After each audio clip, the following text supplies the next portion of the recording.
नमस्कार दोस्तों। 2014 के बाद मोदी सरकार की तो एक अलग से जलवा है ही पूरी दुनिया में अंदर। जहाँ कहीं भी जाते हैं एक अलग अलग प्रकार से ऑरा क्रिएट किया जाता है। और जब मनमोहन सिंह जी प्रधानमंत्री थे 10 साल तक, तब उन्होंने ऐसी कोई इवेंट नहीं की थी। जैसे प्रधानमंत्री मोदी जब जाते हैं तो वहाँ के लोगों को, मतलब इंडियन ओरिजिन के लोगों को मिलते हैं। वहाँ के प्रेसिडेंट या फिर प्राइम मिनिस्टर को एक समय ऐसा लगता है कि भाई की हो क्या रहा है, मतलब ये भाई साहब बाहर से, मतलब इंडिया से आ रहे हैं और इतनी बड़ी गैदरिंग कर रहे हैं। लेकिन प्रधानमंत्री मोदी का तो जलवा है ही, लेकिन अगर आप नोट करो तो विदेश मंत्री भी हमारे कम नहीं है। अगर मतलब जिस प्रकार भी उनको क्वेश्चन पूछा जाए वो सीधे निकल आते हैं। चाहे वो रशिया और यूक्रेन की वॉर के बारे में हो, तब पूरे लंदन को या फिर पूरे यूरोप को समझाना हो कि भाई आप ये जो मानसिकता लेकर बैठे हो ना, कि दुनिया की प्रॉब्लम आपकी प्रॉब्लम नहीं है, लेकिन आपकी, मतलब कि यूरोप की प्रॉब्लम है, वो दुनिया की प्रॉब्लम है। ज़रा उसको थोड़ा चेंज किया करो, या फिर अब it's time to change the sentence या सिचुएशन। उसके बाद ये बिलावल भुट्टो तो विजय शंकर साहब का फेवरेट शिकार रहा था, और यहाँ पर भी यही बात हो रही है कि फिर से जयशंकर साहब ने लताड़ा है पूरे पाकिस्तान को। इसी के साथ ही वीडियो शुरू करते हैं। अमेरिका की तरफ से आज ये बात की गई है कि इंडिया जो है वो साउथ चाइना सी के अंदर अपना रोल प्ले करेगा। पाकिस्तान का नाम जो कि कुछ अरसे से हमें आइसोलेशन की तरफ जाता हुआ नजर आ रहा था, ये इतना बुरा तमांचा मारा है पाकिस्तान के ऊपर इन्होंने। पाकिस्तान माशी चैलेंजेस से निमटने, सरमाकारी और तिजारत के फरोग के लिए तमाम कोशिशें बुरुए कार ला रहा है, और इन्हीं कोशिशों के तहत कराची पोर्ट के 2 टर्मिनल्स का इंतजामी कंट्रोल 50 साल के लिए अबू धाबी पोर्ट ग्रुप को सौंपा जा रहा है। डॉक्टर जयशंकर की तरफ से पाकिस्तान और इंडिया के रिलेशंस को नॉर्मलाइज करने के लिए क्या बात की गई है वो भी आपके सामने रखेंगे। सबसे पहले हम स्टार्ट किए देते हैं जनाब। ये पाकिस्तान ने ये किया है कि Pakistan summons US deputy mission chief over US India statement on terrorism, कि वहाँ से जो एक जॉइंट डिक्लेरेशन आया, जिसके बाद यहाँ पर मोदी और बाइडन होने लग पड़ा। हर एक की ज़ुबान पे यही था और बहुत इस पर नाराज़गी यहाँ पे दिखाई गई है और खफगी का इजहार है कि ये क्या किया गया है। इसमें जब उनको बुलाकर कहा क्या गया है, उनको ये कहा गया है कि जनाब ये जो आपकी तरफ से एक डिक्लेरेशन आया, तो हमने तो इतनी आपके साथ मिलकर जंगें लड़ी दहशतगर्दी पर, पाकिस्तान और अमेरिका ने। हमने इतनी मेहनत की, हमने इसके ऊपर इतना काम किया, इतनी एक्टिविटीज़ रही हमारी इस सिलसिले में। FATF से निकलने के लिए जितने हमें पॉइंट्स दिए गए, हमने वो तमाम टारगेट अचीव किए और कोई कसर उठा नहीं रखी। तो फिर भी आप एक जगह, एक इतना बड़ा विजिट होता है और वहाँ पर 2 कंट्रीज़ जमा होते हैं, जिसमें कि एक कंट्री जिसके साथ हमारे ताल्लुकात देखें कैसे हैं, और उसमें हमें ये पता चलता है कि आप एक ऐसा डिक्लेरेशन निकालते हैं जिसमें हमारे लिए ऐसे अल्फाज इस्तेमाल किए गए हैं दहशतगर्दी के। हमने तो इतनी मेहनत की इस दहशतगर्दी से निमटने के लिए। तो इसके साथ ही आगे से जवाब ये आता है कि वो फ़लाना लश्कर, तो वो फ़लाना लश्कर, तो वो लश्कर जंग भी, तो वो जैश मोहम्मद और हाफिज़ सईद और पता नहीं क्या क्या। अब ईद के दिन हमें ऐसे नाम लेने पड़े, लेकिन हम क्या करें, मसला ऐसा है। तो उसमें ये कहा गया उनको, United States should refrain to issue such statements, और ये भी कहा गया है कि इन स्टेटमेंट्स की बिना पर इंडिया को बेसलेस और कुछ ऐसी पॉलिटिकली मोटिवेटेड नैरेटिव आगे बढ़ाने में जो है वो मदद मिलेगी। उनको इनकरेज किया जा रहा है कि वो पाकिस्तान के ख़िलाफ़ इस तरह की स्टेटमेंट जो करें।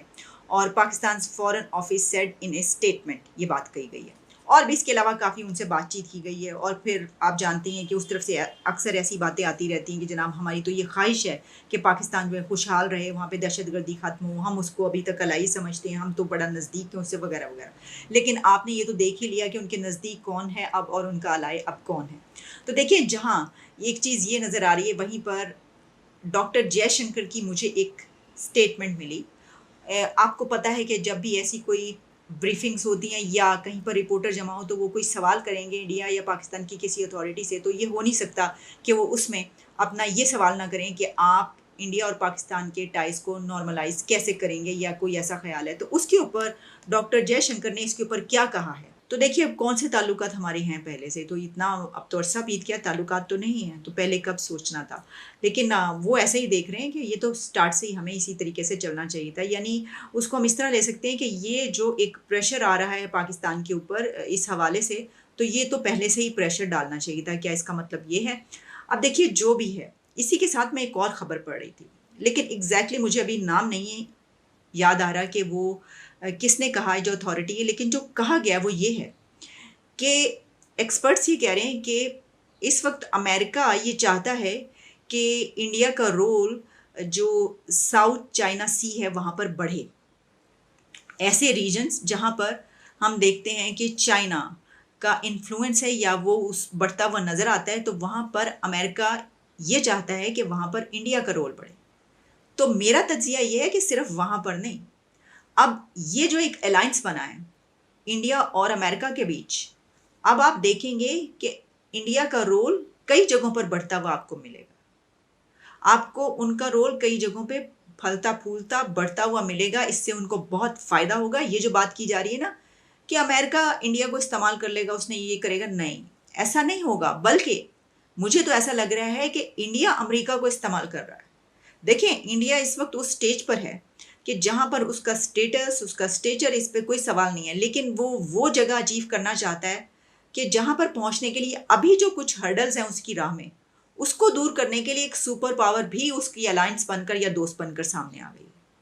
तो ये तो आप समझ सकते हैं, इसको इस तरह ले सकते हैं कि आपके पास तो एक मतलब ये कि बड़ी वो है बात कि खुद ब खुद ही कुदरत की तरफ से आपके पास ये आ गया कि आपका अलायंस एक ऐसा हो गया कि आपने जहाँ पहुँचना है, अगर कोई इसके बीच में हर्डल्स हैं, जैसे कि आपको परेशानी रहती है अगर चाइना से, तो उसके लिए तो ये बड़ा सेटबैक है एक चाइना के लिए। एग्जैक्टली हमारे ऊपर तो जो इम्पैक्ट है वो शायद इतना ज़्यादा ना हो जितना इम्पैक्ट इस चीज़ का, इस अलायंस का चाइना पर है। तो जहाँ इंडिया ने अपना ये टारगेट अचीव किया कि वो चाइना को अब ये दिखा दिया उसने कि चलो ठीक है अब देख लो, तो उसमें जहाँ ये बात की जा रही है वो मैं उसको देखूंगी और उस पर भी हम अलग से बात कर लेंगे। लेकिन मैंने ये जो बात मैं करी हूँ उसमें यही कही गई है कि इस रीजन में और साउथ चाइना सी में यहाँ पर अमेरिका ये चाहता है कि चाइना को पीछे धकेलने के लिए अब इंडिया का इन्फ्लुएंस बढ़े। तो इन्फ्लुएंस बढ़ने के लिए या उसका किरदार बढ़ने के लिए ये ज़रूरी नहीं है कि वो ये कहे कि तुम जंग कर दो या तुम हमारे लिए ये कर दो या वो कर दो। इंडिया कभी भी ऐसा नहीं करेगा। वो पाकिस्तान नहीं है, वो हम नहीं है कि वहाँ से कॉल आती है हमें और हम कहते हैं, लेट जाते हैं कि हाँ जी ठीक है बताएं 9-11 के बाद आपने क्या करना है। हमें एड भी आ रही थी तो हमने कहा एड तो हमारे लिए बहुत ही ज़रूरी है, हमारा तो कारोबार इसी तरीके से चलता है, तो चलो ठीक है। और उससे पहले हम एक मुल्क को तोड़ने के लिए, रशिया को तोड़ने के लिए जहाद लड़ लेते हैं और सत्यानाश करवा देते हैं अपने मुल्क का। इस जगह पर हम जिस जगह पर आज खड़े हैं ये सिर्फ आज की वजह नहीं है, ये पॉलिसीज चलती चली आ रही हैं जो हमने आज तक अपने साथ किया, खुद किया अपने हाथों से, ये सब किया हमने अपने साथ। तो वो ऐसे नहीं है भाई, वो किसी के कहने पे ऐसा नहीं करेंगे क्योंकि वो झुक के नहीं कर रहे। वो तो जितने बड़े बड़े जहाज़ों के 500-500 जहाज़ वो खरीद रहे हैं उन लोगों से, उनको तो उनकी इकॉनमी से ही बड़ा फ़ायदा है।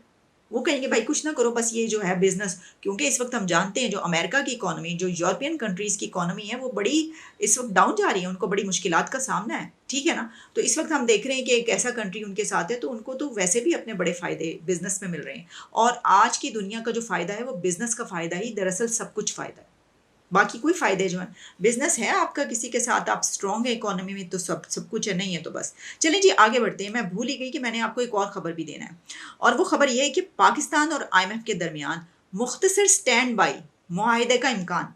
अमेरिका ये मुख्तसर स्टैंड बाई मुआहिदा क्या है भाई, कोई नई टर्म आ गई है। तो उसमें हुआ ये है कि 2 दिन के बाद, बल्कि अब तो 1 दिन के बाद, क्योंकि जून तक था ना, ये ख़त्म हो रहा है हमारा उनके साथ जो भी हमारा एग्रीमेंट होना था ये यानी हमारी ये ड्यूरेशन ख़त्म हो रही है। तो उसमें ये कहा गया कि वजारत ख़जाना फाइनेंस मिनिस्ट्री की तरफ से 9th रिव्यू अगर मुकम्मल ना हुआ तो IMF से मुख्तसर मुद्दत का स्टैंड बाय एग्रीमेंट किया जा सकता है। अब ज़ाहिर है आप मुँह उठा के ये नहीं कह सकते हम कि भाई ये तो टाइम ख़त्म हो गया, कुछ भी नहीं हो सकता, भाई बड़ी शर्मिंदगी की बात होगी। हमने कहा हम स्टैंड बाई एग्रीमेंट कर लेते हैं। उसमें ये हुआ है कि सोर्सेज ये बता रहे हैं कि पाकिस्तान अपने कोटे के $2.5 अरब दे सकता है और पाकिस्तान के लिए IMF के कर्ज प्रोग्राम की जो मुद्दत है वो 2 दिन रह गई उसको ख़त्म होने में, यानी कि कल ख़त्म हो रही है ना वो, ठीक है, आखिरी दिन है, जून के लास्ट डे वो ख़त्म हो जाएगी।